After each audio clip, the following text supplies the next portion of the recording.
Hello बच्चों, नमस्ते। कैसे हैं आप सब लोग? उम्मीद है शानदार, जिंदाबाद, जबरदस्त होंगे।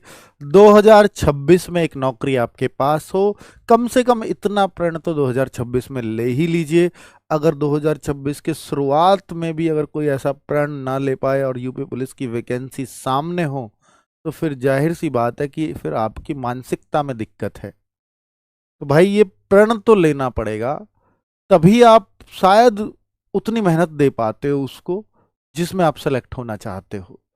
मुझे लगता है कि यूपी पुलिस बहुत सारे बच्चों की चॉइस होती है।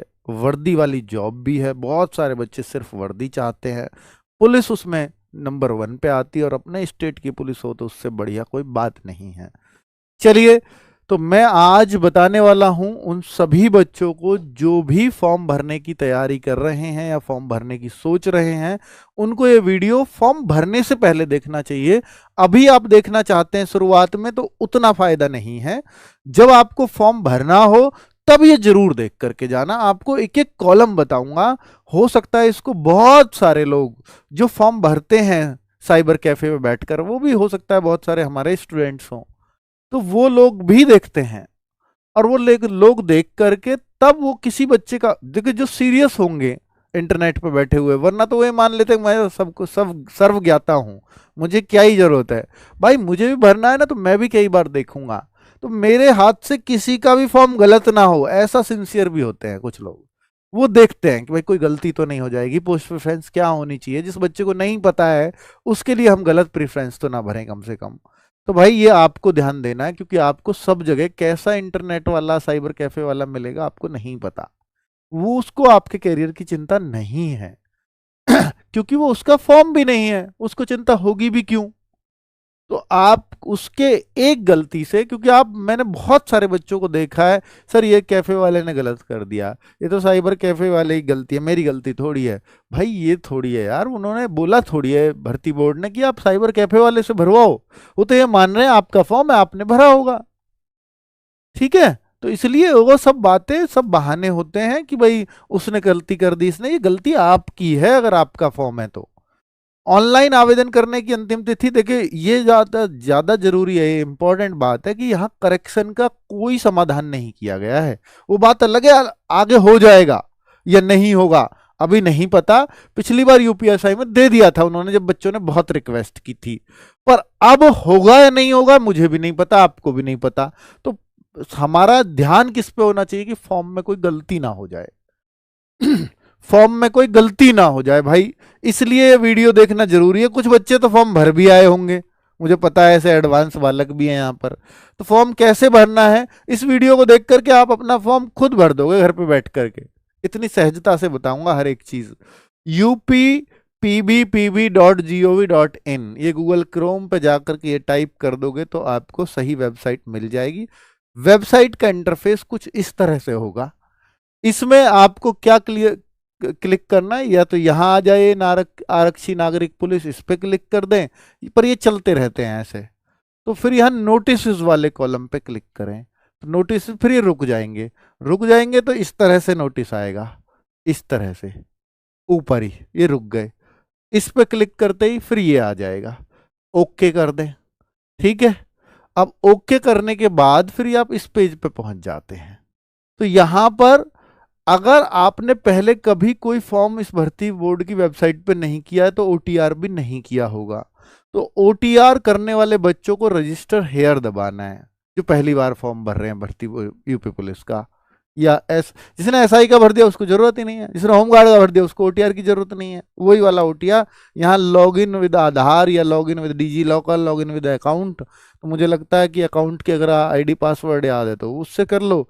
डिजी लॉकर पे सब होंगे नहीं, तो लॉग इन विद आधार भी कर लीजिए, कि अगर आपके आधार में आपका ही मोबाइल नंबर है तो फिर उससे बढ़िया कोई बात नहीं है, फिर इसको क्लिक कर दीजिए।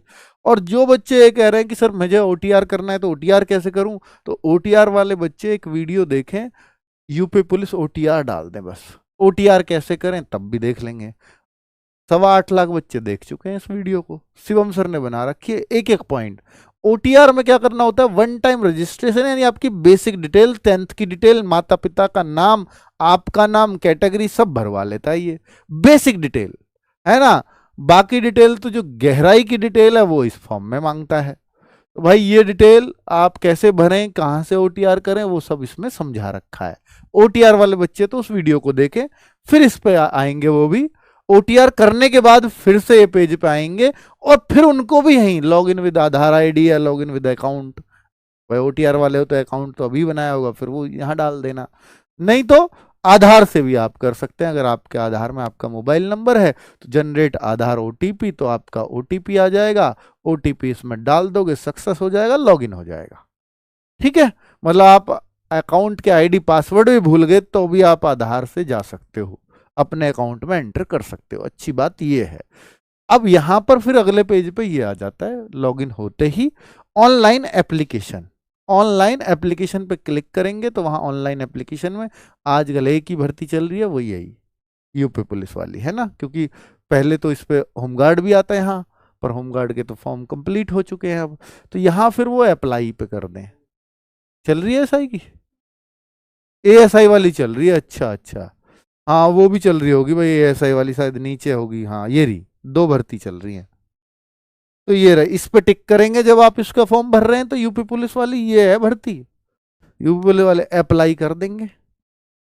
ठीक है, चलो एएसआई वाले नीचे वाले भर देंगे, उनके लिए कोई सेपरेट वीडियो तो आई नहीं है, वो भी कहेंगे कि हमारे लिए तो बना ही नहीं, भाई वही चीज है उनके लिए भी। अब आप देखो जनरल इंस्ट्रक्शंस आपने पढ़ लिया, अब दूसरे नंबर पे कॉलम पे आ गया ऑनलाइन एप्लीकेशन। ऑनलाइन एप्लीकेशन ये कहां से, अरे भाई ये इस पेज से अप्लाई पे क्लिक करते ये अपने आप खुलेगा, एक एक स्टेप बिल्कुल नेक्स्ट पेज का बता रहा हूं। ये सारी डिटेल आपको भरी हुई मिलेंगी आपके ओटीआर से, ओटीआर में ये सब भरा हुआ था आपका, चाहे जब भी भरा हो, इस वेबसाइट नहीं भूलती आपको, आपने अपने अकाउंट में लॉगिन किया, ये सब भरा हुआ ऑलरेडी मिलेगा, ये जो ब्लैक ब्लैक हो रखा है। अब एक चीज है जो मदर्स नेम, जो आपको डालना पड़ेगा। ठीक है, मदर्स नेम यहां फिर से डालना पड़ेगा, वो आप डाल देंगे। नेक्स्ट, ये सब भरा हुआ मिलेगा व्यक्तिगत विवरण, देखिए आवेदक का पूरा नाम, ये दिनांक, ये जेंडर फिर से डाल दो, मेल, राष्ट्रीयता सिटीजन ऑफ इंडिया, भरा हुआ मिले तो भी कोई दिक्कत नहीं है ना। बाकी वैवाहिक स्थिति ये आपको भरनी पड़ेगी, क्या पता शादी हो गई हो, पहले नहीं हुई हो और अब हो गई हो, इसलिए भरनी पड़ेगी। ठीक है, नेक्स्ट पेज पे चलते हैं। मूल निवास का विवरण आपको देना होगा कि हाँ क्या आप उत्तर प्रदेश वासी हैं तो यस करना है, अगर आप अदर स्टेट से हैं तो नो करना है। आपके अवसर में जनरल से हूं, मुझे मूल निवास नहीं बनवा रखा, तो मुझे यस करना है, नो करना है, यस तो करना ही पड़ेगा अगर आप उत्तर प्रदेश के मूल निवासी हैं तो। सिर्फ नो वो करेंगे जो उत्तर प्रदेश में नहीं रहते, बाकी सारी कैटेगरी यस ही करेंगे, उससे फर्क नहीं पड़ता। अब इसके बाद देखिए ये इंपॉर्टेंट, मतलब मैंडेटरी नहीं है, स्टार नहीं लगा रखा, जरूरी नहीं है सबको भरना पड़े, क्योंकि जो अदर स्टेट वाले हैं वो तो सब इसमें जरूरत ही नहीं है। अब कोई कहे कि सर मैं तो जो है वो जनरल कैटेगरी का हूं, तो फिर उनको ये नहीं भरना पड़ेगा शायद, है ना, मूल निवास नहीं है मेरे पास तो नहीं है, तो कोई बात, जनरल वालों को तो नहीं भरना पड़ता। मूल निवास डोमिसाइल प्रमाण पत्र जारी करने का जिला, तो भाई जिला भी हाँ आपको पता ही होगा किस जिले से आपका जारी हुआ है।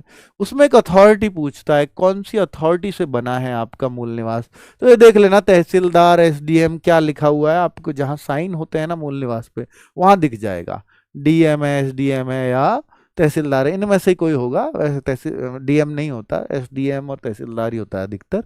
मूल निवास डोमिसाइल प्रमाण पत्र जारी करने की तिथि, और भाई ये आपको ना लिखना नहीं है, ये यहाँ से सेलेक्ट करना है, ये अपने आप हो जाएगी अथॉरिटी, दिख जाएगी कौन से ने साइन कर रखे हैं आपके। सब डिविजनल मजिस्ट्रेट लिखा रहता है तो वो एसडीएम ही है, उसकी फुल फॉर्म है वो। ठीक है, कई बार सब उसको देख करके बच्चा कंफ्यूज हो जाता है, सब रजिस्ट्रार भी हो सकता है शायद इसमें, वो आप देख लीजिएगा क्या है।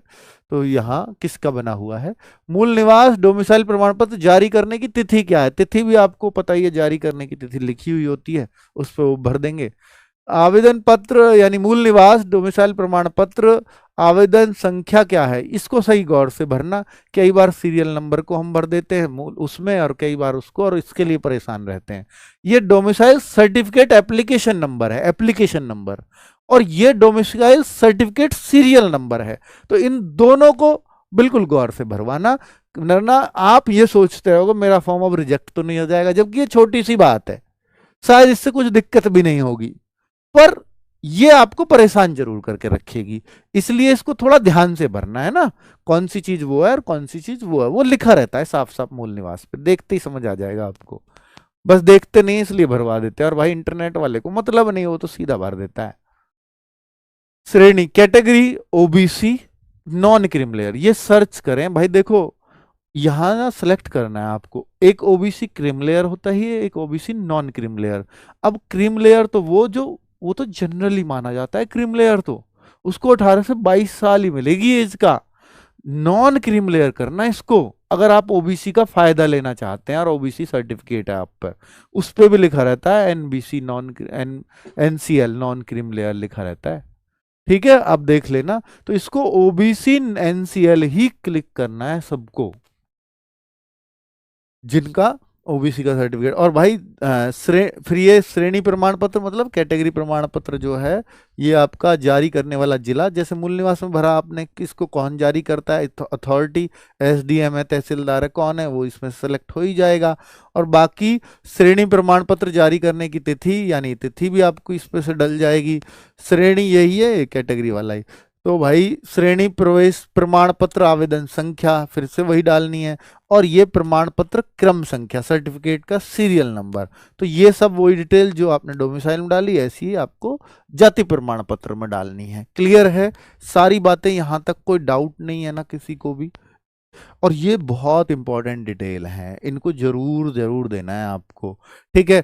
और थोड़ी बहुत मिस्टेक हो जाएगी, वैसे तो मैं कहूंगा कि नहीं चलेगी, पर थोड़ी बहुत यहाँ सीरियल वीरियल में चल जाती है। परेशान मत होना, अगर आपने फॉर्म भर दिया और आपकी गड़बड़ हो गई है तो आगे सुधार लेना। वैसे सुधार का मौका अभी तो नहीं दे रखा, शायद आगे मिल जाए, ठीक है। पर कोशिश करो कि गलती ना हो, वरना टेंशन रहेगी, ठीक है। चलिए तो भाई सर्टिफिकेट का इतना भी ध्यान रखना, मूल निवास आपका कितना भी पुराना चल जाएगा, लेकिन ओबीसी का सर्टिफिकेट, ईडब्ल्यूएस का सर्टिफिकेट 1 अप्रैल 2025 के बाद का बना हो। कल बताया था मैंने वीडियो में, 1 अप्रैल 2025 के बाद का बना हो, और 30 जनवरी 2025 से पहला बना हो, 26 से पहला बना हुआ हो। 30 जनवरी 2026 से पहला, 1 अप्रैल 2025 से बाद का ईडब्ल्यूएस और ओबीसी। एससी का सर्टिफिकेट है, किसी का एसटी सर्टिफिकेट है, तो वो कितना भी पुराना चल जाएगा, बस 30 जनवरी 2026 से पहले बनवा लेना। ये है उसमें मूल निवास 30 जनवरी 2026 से पहला चाहिए, कभी का भी बना हुआ किसी भी कैटेगरी का, कोई दिक्कत नहीं है, मूल निवास में कोई समस्या नहीं है, ठीक है। ये कल मैंने सारी बातें डिटेल में डिस्कस की हैं। अब मैं बात करता हूं भाई, देखो ये विवरण भी देना पड़ेगा आपको कि आपका स्टेट कौन सा है, उत्तर प्रदेश है, जिला कौन सा ये है, और पता क्या है वो आपको पता होना चाहिए, ठीक है। राज्य ये सब देखो, ये है आपका पत्र करस्पॉन्डेंस एड्रेस, ये है आपका परमानेंट एड्रेस, यानी इस एड्रेस को आप वहां का भी दे सकते हो जो आपका जहां रह रहे हो आजकल, कोई दिक्कत नहीं है।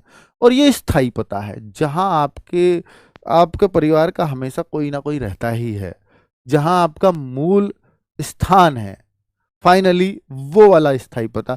कई बार 90% केस में तो ये दोनों सेम होते हैं, तो फिर यहां टिक कर दें, इस वाली डिटेल को ये अपने आप ले लेगा, भरनी नहीं पड़ेगी अगर ये सेम है तो।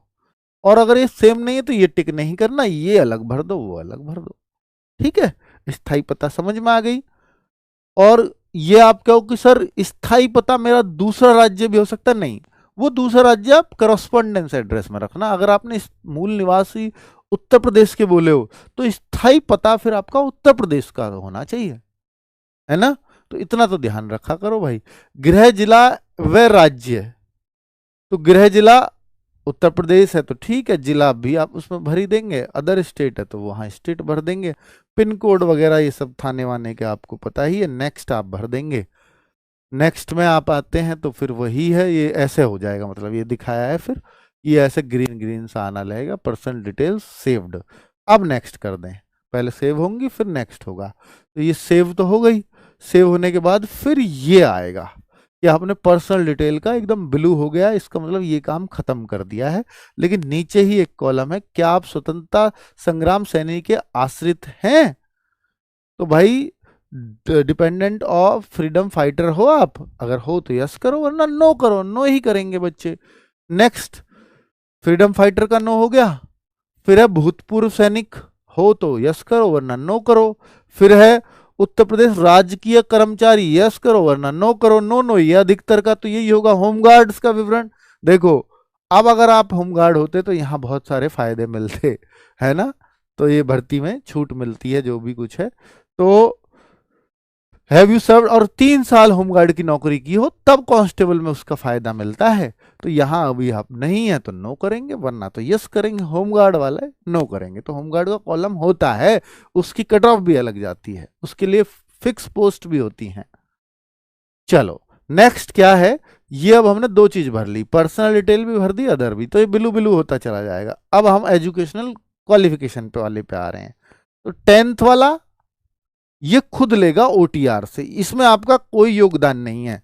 लेकिन 12th वाला भी पेंडिंग है, 12th तो जरूरी है। जब इसको भैया फॉर्म को भर रहे हो आप, नेक्स्ट कर देंगे और नेक्स्ट करते ही आपका 12th का विवरण इसमें ऐड करने के लिए कॉलम आ जाएगा कि 12th standard equivalent, roll number क्या है, प्रमाण पत्र क्रमांक, इनको थोड़ा ध्यान से सुनना।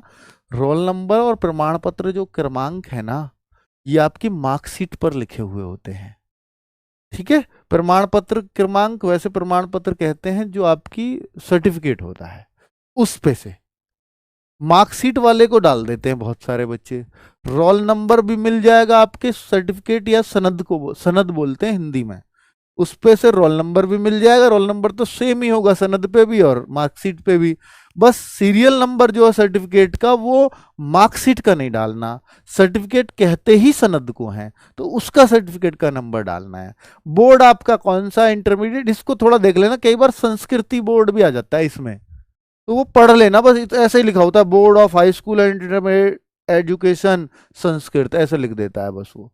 तो इसको थोड़ा ध्यान से देखना है ना, क्लियर है। चलो सारी बातें, तो ये बोर्ड आप सेलेक्ट कर ही लेंगे, मतलब लिख ही देंगे। और ये उत्तीर्ण करने का माह और वर्ष कौन सा है वो यहाँ लिख जाएगा। और यहाँ ये ऐसे आ जाएगा, एडिट करना है तो इस पेंसिल पे क्लिक करो, फिर से एडिट कर दो। नेक्स्ट, अब नेक्स्ट क्या है, सर्टिफिकेट अपलोड करवा रहा है ये, यानी हम ये सारी चीजें दे चुके हैं, अब अपलोड वाले कॉलम पे आ चुके हैं। तो अपलोड वाला कॉलम क्या है, और फिर एक ही चीज दिख रही है बाद में, previous and review and submit, हो गया फॉर्म कंप्लीट। तो भाई ये इस वाले पे आ गए हम, अपलोड वाले पे। तो अपलोड में क्या है, कास्ट सर्टिफिकेट फॉर ओबीसी। तो यहाँ ओबीसी का कास्ट सर्टिफिकेट लगाएंगे क्योंकि इस बच्चे ने ओबीसी भरा है। एससी वाले का यहाँ एससी आ जाएगा, जनरल वालों के लिए यहाँ कुछ आएगा ही नहीं, है ना। ईडब्ल्यूएस वालों के लिए ईडब्ल्यूएस आ जाएगा। तो कास्ट सर्टिफिकेट यहाँ अपलोड पे क्लिक करके अपलोड कर देंगे। और अब तक ये पेंडिंग आ रहा है, फिर देखना क्या आएगा आगे, डोमिसाइल कर देंगे, 10th स्टैंडर्ड और इक्विवेलेंट सर्टिफिकेट और 10th स्टैंडर्ड और इक्विवेलेंट मार्कशीट। 10th की मार्कशीट और सर्टिफिकेट दोनों के लिए अलग अलग कॉलम है, कई सारे बच्चों का एक ही है, ज्वाइंट में है दोनों, मार्कशीट भी और सर्टिफिकेट भी। तो दोनों जगह वो इसी को अपलोड कर देंगे, सेम चीज है ना। यहाँ 12th की भी अलग अलग दे रखी, कई बच्चों पे 2 चीजें हैं अलग अलग, कई बच्चों पे एक सेम चीजें हैं, तो सेम चीजें दोनों जगह अपलोड हो जाएंगी। क्लियर है एक एक कॉलम। तो भाई फॉर्म गलत ना हो, इस वजह से मैं खुद इस वीडियो पे बना रहा हूं, ताकि एक भी बच्चे को टेंशन फालतू की ना रहे, सिर्फ पढ़ाई की रहे। 2026 से शुरुआत शानदार होनी चाहिए, ताकि एक नौकरी आपके हाथ में हो। जब आप अपलोड कर देंगे तो सारी अपलोडेड ऐसे लिखे आ जाएंगे, अपलोड हो चुका है। आपको देखना कई बार क्या होता है कि हम 12th वाले में 10th का कर जाते हैं, 10th वाले में 12th का, तो एक बार देख भी सकते हो, आई बनी हुई है ना, इस पर क्लिक करो कि सही जगह सही चीज अपलोड करी है या नहीं करी है, वैसे चेक भी कर सकते हो। सफलतापूर्वक अपडेट किया गया है, यानी अपडेटेड सक्सेसफुली ऐसे लिखा हुआ आएगा, ग्रीन चल रहा है, इसका मतलब मामला ठीक है। अब देखो ये है आपका live photograph, capture live image, ऐसे आप करके भाई पीछे ना बैकग्राउंड थोड़ा ऐसा रखना, कहीं पंखा कुर्सी मेज ना आ रहे हो, तो वो देख लेना कि पर्दा वर्दा साफ सुथरा सा हो, या कोई दीवार हो साफ सुथरी, कोई दिक्कत नहीं है। ऐसा फोटो खिंचवाना बढ़िया सा, ठीक है, मलूक सा बाल वाल बना के बढ़िया से, जैसे आप एग्जाम देने जाते हो वैसा फोटो होना चाहिए। दाढ़ी वाड़ी बनवा लेना भाई, है ना। और ये आपके सिग्नेचर का, सिग्नेचर के लिए भी क्या कंडीशंस ध्यान रखनी है, प्लेन पेपर हो, लाइनिंग वाला पेपर नहीं चलेगा, ब्लैक पेन से ही आपने सिग्नेचर कर रखे हो, और रनिंग वे में सिग्नेचर हो, यानी हिंदी में आप करते हो तो कोई दिक्कत तो वैसे होती नहीं है, पर मेरी सलाह है आपको, कैपिटल लेटर में सिग्नेचर ना करें, और भाई जो पहला लेटर है वो कैपिटल बन जाए। अब जैसे दो वर्ड है आपके सिग्नेचर में, अंकित भी और भाटी भी है, तो ए और बी बड़े बना सकते हो, बाकी सब स्मॉल में रहेंगे, तो उसको रनिंग हैंड बोलते हैं। तो रनिंग हैंड में सिग्नेचर जरूरी है। इसकी वजह से रेलवे ग्रुप डी में बच्चों को एग्जाम से वापस भेजा है भाई, फॉर्म रिजेक्ट छोड़ो, एग्जाम से वापस, बताओ कितनी बड़ी बात है। फिर आगे नेक्स्ट, तो ये इंस्ट्रक्शंस भी दे रखे हैं जो मैंने आपको बोल के बताए हैं वो सब। फोटो भी ध्यान से देखना, सामने देखते हुए ऐसे ना देखो, ऐसे करके खिंचवाते हो ना सेल्फी टाइप, ऐसे मत खिंचवाना, ठीक है। फोटो साफ सुथरा हो, कोई चमक धमक बहुत ज्यादा ना हो, काला पहला ना आ रहा हो, छाया ना आ रही हो, कोई मतलब परछाई आ रही हो और आपने फोटो खींच लिया, ऐसे मत करना, है ना। चलो वो सब इसने समझाया हुआ है ना इस सेक्शन में। अब आगे बात करते हैं कि भाई ये जो 5 आपकी चॉइस है, इसके लिए बहुत सारा बच्चा आया है कि पोस्ट प्रेफरेंस को और समझा दो। ये कब आएगी? फोटो अपलोड करते ही, नेक्स्ट करते ही, साइन अपलोड करते ही ये आ जाएगा कि अब आपको अपनी पोस्ट की प्रेफरेंस भरो। देखो पोस्ट की प्रेफरेंस अब आप भरेंगे तो ये आपने क्रम में उसने दे रखी है, तो आप कई बच्चे क्या होंगे कि इसी को क्रम को न्यू का न्यू ही तार देंगे, 1 2 3 4 5 ऐसे लिख देंगे यहाँ पे। अच्छी बात यह है, पर उसने शुरू में सिविल पुलिस ही दे रखा है, कई बार पीएससी लिख देता है ऊपर, और फिर बहुत सारा बच्चा तो क्रम ही उतार देता है। और बच्चा क्यों उतारता है भाई? वो इंटरनेट वाला भर देता है, बच्चे को तो पता ही नहीं है उसने क्या भरा है। जब वो सेलेक्ट होने के कगार पे पहुंचता है तब देखता है, और यार ये क्या हो गया। देखो ये पोस्ट प्रेफरेंस ऐसे भर जाएंगी आपकी, प्लस प्लस करते चले जाना। जैसे इस सबसे पहले आपको इसमें से मान लीजिए घुड़सवार पुलिस डालनी है, तो इस पे पहले टिक कर दो, तो वो सबसे नंबर 1 पे आ जाएगी, ठीक है। तो ऐसे फिर मान लो ये डालनी है, मान लो जेल वार्डर, तो नंबर 2 पे आ जाएगी। ये 2 लिखा आएगा उसके आगे, देखो प्रेफरेंस 1, ये सिविल पुलिस किसी बच्चे का फॉर्म है। अब आपको महिला कैसे करेंगी? महिला पुरुष ऐसे ही है, देखो जैसे पुरुष हो तो पुरुष की 5 प्रेफरेंस दिखाएगा इसमें, अगर कोई महिला है तो यहाँ 3 ही पोस्ट का नाम दिखाएगा, तो यानी ये पुरुष का फॉर्म है तो 5 उसको भरनी है।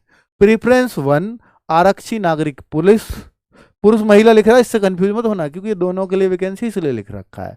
तो सिविल पुलिस पहले पर डालनी है, ये तो सभी डालते हैं, पुलिस का मतलब ही सिविल पुलिस होती है। नेक्स्ट है नंबर 2। नंबर 2 पे बहुत सारे बच्चे जेल वार्डर भी डालेंगे, बहुत सारे बच्चे घुड़सवार भी डालेंगे, बहुत सारे बच्चे विशेष सुरक्षा बल भी डालेंगे। नंबर 2 की अपनी अलग अलग कहानी हो सकती है, लेकिन लास्ट में बहुत सारे बच्चे पीएससी देंगे, और सही भी है। पीएससी की जॉब स्टेबल नहीं है। मैं थोड़ा थोड़ा फिर से विवरण बता देता हूं, मैंने कल भी वीडियो में बताया है कि मेरे भाई जो सिविल पुलिस है ये आपकी थानों की पुलिस है। विशेष सुरक्षा बल जो मेट्रो हैं, जिनमें पुलिस की ड्यूटी है चेकिंग वगैरह पे, वो सब इसकी ड्यूटी रहेगी। और आपके जो वीआईपी वगैरह उनकी सिक्योरिटी में आप फोर्सेस देखते होंगे, तो वो भी विशेष सुरक्षा बल के अंदर आ जाता है, तो वो ड्यूटी वो रहती है। नेक्स्ट है घुड़सवार पुलिस। तो घोड़ा पुलिस आपको पता है भैया, इसका स्पेशल टाइम फिक्स होता है और बहुत कम, मतलब मैं कहूँगा काम तो ना के बराबर ही होता है।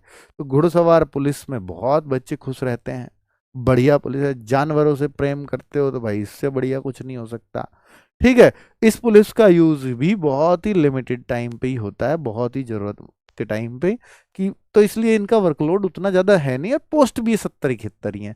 इस बात पे मत जाना कि 70-71 है तो इसको लास्ट में ही भरूं, नहीं, पोस्ट से कोई मतलब नहीं है कि भाई वो कम है तो मैं उसको नीचे भरूं और ज्यादा है तो ऊपर भरूं, नहीं, इससे कभी कोई फायदा नुकसान नहीं होता। इससे उल्टा नुकसान ही होता है कि हमें जो पोस्ट सबसे, मतलब जिसकी कम भी, कम पे भी गई है ना कट ऑफ, और आपने उसको सबसे ऊपर भर रखा है, और आपके कितने भी अच्छे मार्क्स हों आपको वही मिलेगी, ये बात है। तो उससे नुकसान हो जाता है। तो आपको जो सबसे ज्यादा पसंद नौकरी हो उसको ऊपर भरें बस, ठीक है। और जेल वार्डर पुलिस, तो इस क्रम को ना देखें कि भाई ये जो क्रम भर रखा गुरुजी ने इसको भरेंगे, मैंने आपको सबके काम बता दिए। पीएससी का बस्ता हमेशा उठा रहता है, कभी 15 दिन में अपने जिले में भी रह सको, पर यह भी हो सकता है फिर 500 किलोमीटर दूर प्रयागराज पहुंच गए, फिर पता लगी कि आप जो है देवरिया पहुंच गए, तो ऐसे आप बदलते रहोगे। तो ये पीएससी का होता है, और पीएससी की ड्यूटीज फिक्स नहीं होती। आपका जो है बटालियन पूरी पूरी ट्रांसफर होती रहती है बार बार, कभी वहां जरूरत है, कभी वहां जरूरत है, कभी वहां जरूरत है। तो पीएससी को इसलिए बच्चा थोड़ा लास्ट में ही रखता है।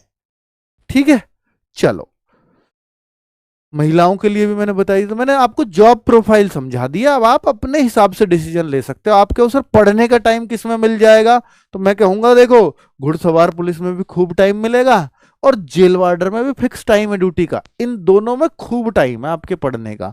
विशेष सुरक्षा बल में अधिकतर टाइम फिक्स है, अधिकतर जगह टाइम फिक्स है। और ये जो सिविल पुलिस है ना भाई, इसमें काम बहुत है और कोई टाइम फिक्स नहीं है, कभी भी बुलाया जा सकता है ना।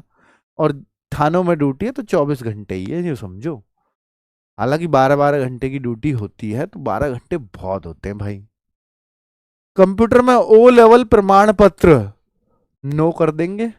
प्रादेशिक सेना में भाई अगर नहीं है तो नो ही करोगे ना। प्रादेशिक सेना में सेवा दी है तो नो करेंगे, अगर नहीं दी है तो। राष्ट्रीय कैडेट कोर अगर ये एनसीसी है तो यस करो, वरना नो करो। अब ये घोषणा सारी टिक करनी पड़ेंगी आपको, पढ़ लेना। और भी आप देखते हो ये सब, राजकीय सेवा से मुझे कभी बर्खास्त नहीं किया गया, मैं घोषणा करता हूं कि मैं राष्ट्रीयता, आयु सीमा, शैक्षिक योग्यता, जितने भी ये सब डिटेल दिए सब मेरी करेक्ट हैं। तो वैसा कुछ ये आपका शपथ पत्र है, टाइप जैसे एफिडेविट टाइप देते हो आप, वो है।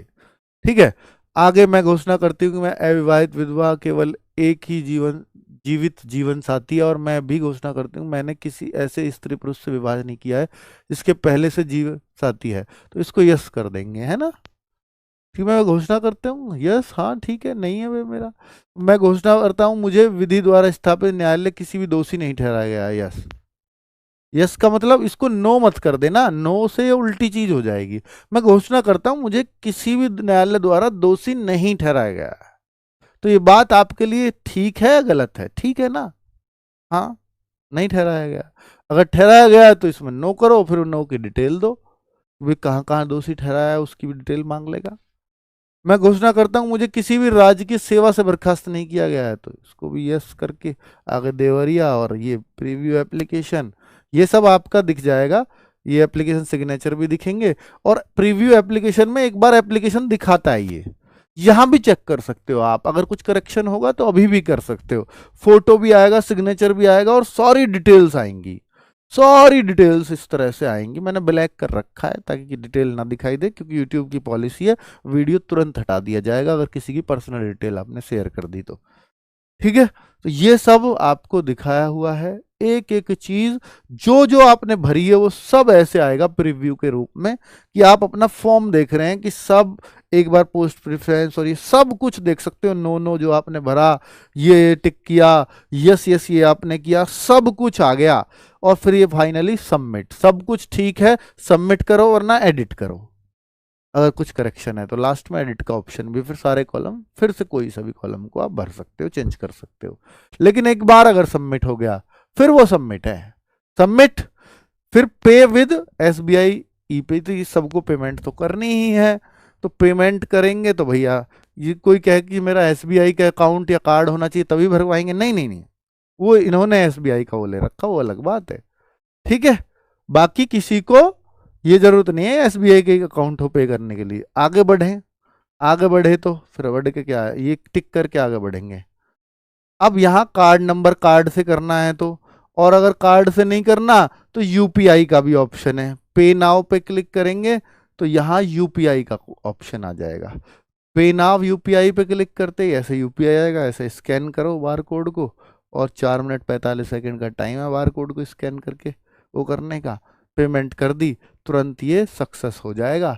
सक्सेस होते ही फिर मामला सही, सब ठीक ठाक है, प्रिंट दे दो। आपका फॉर्म प्रिंट करवा के जरूर रखना, ये डॉक्यूमेंट वेरिफिकेशन में बहुत काम आता है, उस टाइम इसकी जरूरत पड़ेगी। चलो ये आप देख लीजिए कि भाई पेमेंट कंप्लीटेड, ये भी आएगा लिखा हुआ, वरना ये इनकम्प्लीट आता है तो फॉर्म रिजेक्ट हो जाता है भाई। कई बार सक्सेस हो गया सब कुछ। पे नाउ, ये सब पेमेंट पे नाउ पे, तो ये तो हो ही गया यार पेमेंट का। और वेरीफाई, और ये मतलब ये पे नाउ वो आपको नहीं करना है, पेमेंट तो कंप्लीटेड दिखाएगा, ये 1-2 दिन में शायद ये उनकी तरफ से अपडेट हो जाता होगा। व्यू एप्लीकेशन देखना चाहो फिर से एप्लीकेशन देख सकते हो अपनी, और फिर कुछ और देखना चाहो तो बैच देख सकते हो कि आपको पढ़ाई करनी है। वही, ये तो फॉर्म तो देख लिया। अब पढ़ाई कैसे करें? तो दीवान जी बैच से जो जुड़े हुए हैं उनके लिए फ्री है।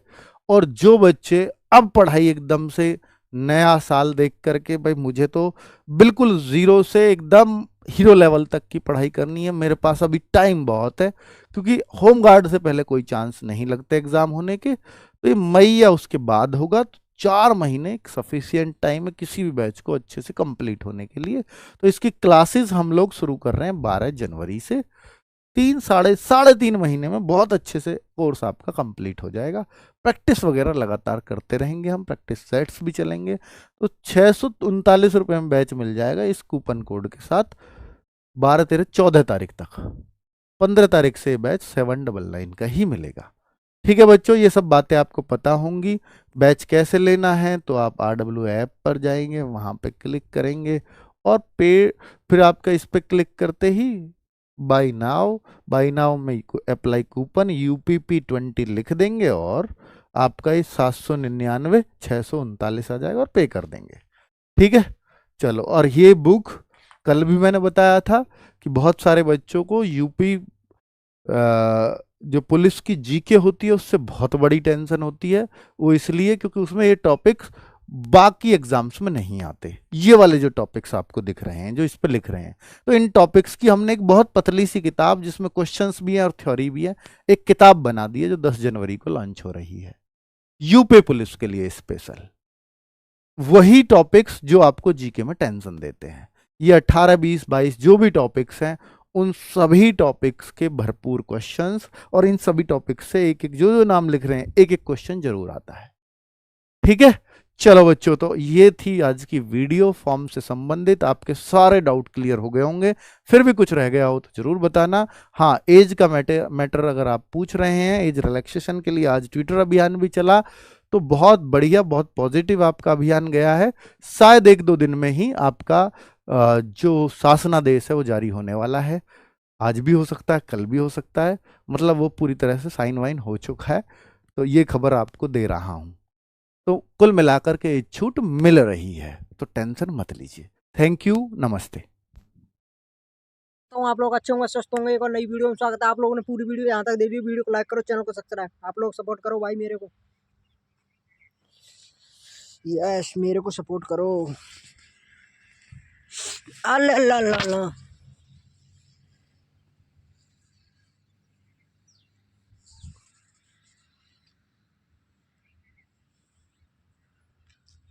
ओम।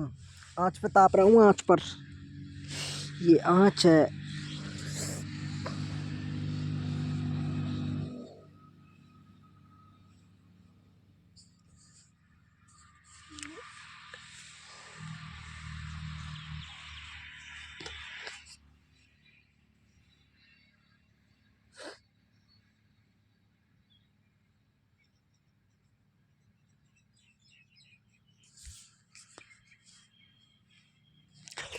Like like done like.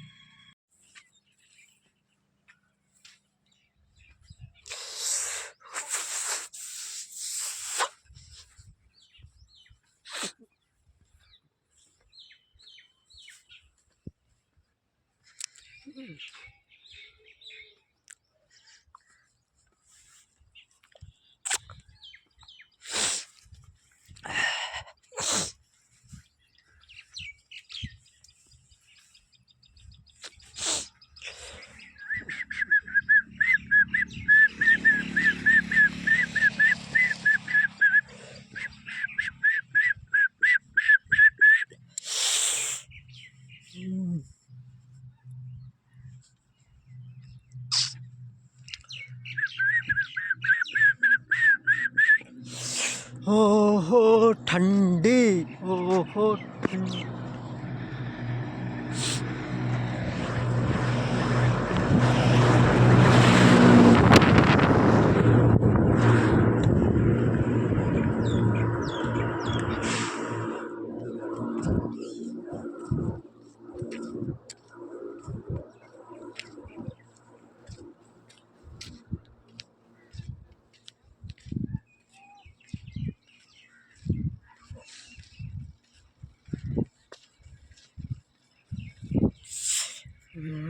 भाई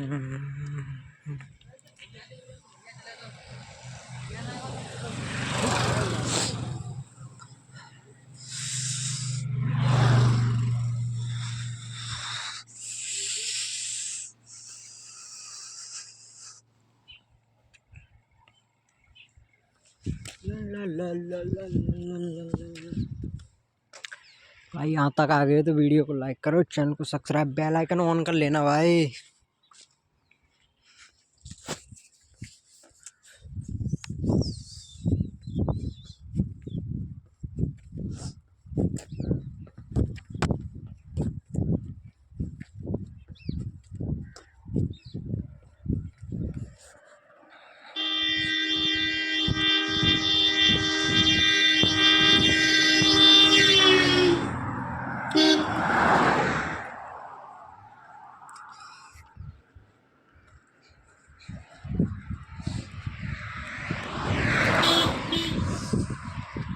ओ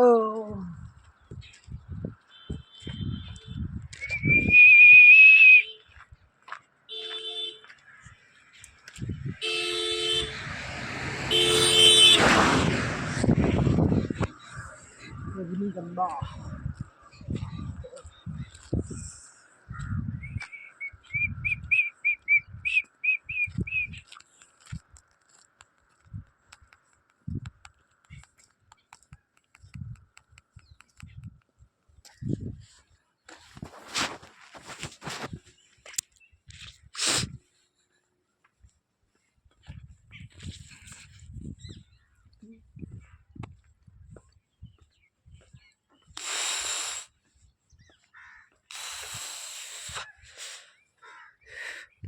भाई क्या हो रहा है? कुछ नहीं भाई, सड़क पे घूमते रहते हैं, यहाँ तो कुछ नहीं है भाई, काम फाम। सड़क पे घूमना ही है सुबह शाम, बस यही काम करना है। एक सड़क सड़क पे ही घूमना है और कुछ नहीं करना, सड़क पर भी घूमना है। क्या करें फिर हम?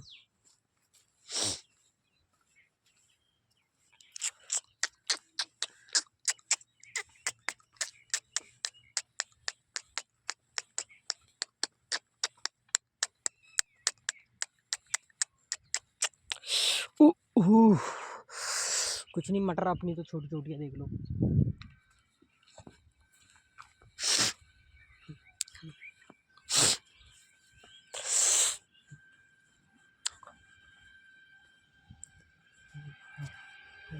क्या कर रहा हूँ मैं भी, डीआर भी बढ़ा रहा हूँ चैनल की। ओह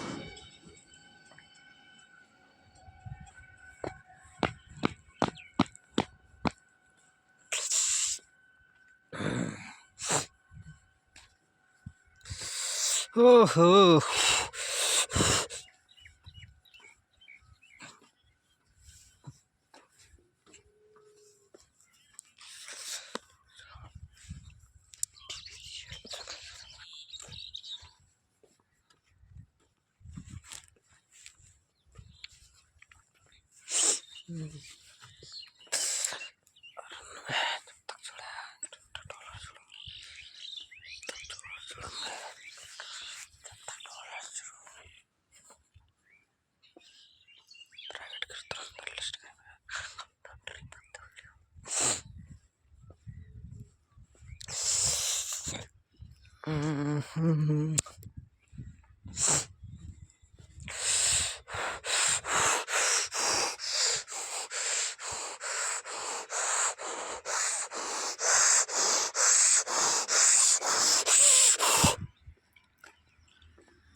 किसी खाने का असर नहीं हो गया तुम लोग को कुछ